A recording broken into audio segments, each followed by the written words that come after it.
কে আপন কে পর মইরা তো দেখেন। কবরে নিয়ে যাওয়ার মানুষগুলা একটাও দোষপন ছিল না, সবগুলা আপন মানুষটাই নিয়ে যাচ্ছে কবরে।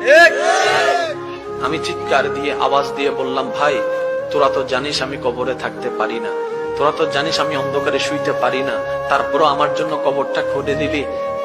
খাটের নিচে যখন চোখ দিয়ে তাকালাম, ইমানদার ভাই মনের কান দিয়ে শুনুন, খাটের নিচ দিয়ে যখন চোখ দিয়ে তাকালাম, মনে মনে ভাবলাম হয়তো শত্রুরাই কবরের দিকে নিয়ে যাচ্ছে।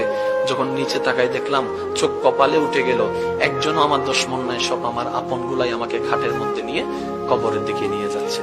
কে আপন কে আপন? প্রশ্ন করতে থাকুন নিজেকে, কে আপন কে আপন? উত্তর আপনি পাবেন না, উত্তর আপনি পাবেন না। এবার কবরের মধ্যে চলে গেল। গভীর মনোযোগ।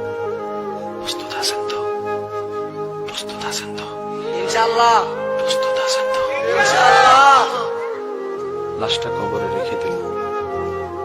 উপরে আস্তে আস্তে চাটাই দিচ্ছে।